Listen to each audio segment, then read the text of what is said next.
Before I proceed, guys, please forgive me because I'd normally collect like terms in parentheses.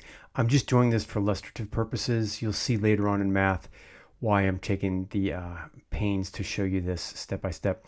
Okay, in this method B, what I'm going to do is I'm just going to do some of the distribution in my head. So that's 3 times 1, that's 3. Then 3 times positive 4, that's going to be positive 12. And then, collect like terms, that's 15. Next one, I'm going to distribute the 3. 3 times a, that's going to be 3a. 3 times positive 4. Notice I'm keeping in mind the sign. So 3 times positive 4 is positive 12. And guess what? That one's done because no like terms to collect. Last example, I'm going to distribute the 2 to everything. 2 times 3, that's going to be 6. 2 times positive a, that's going to be positive or plus 2a. Last thing, 2 times negative 4. I'm doing not just the number but the sign. 2 times negative 4 is negative 8 or minus 8. Last thing, I collect like terms. Looks like there's only one variable term, so that's going to be 2a. I've done that, yay.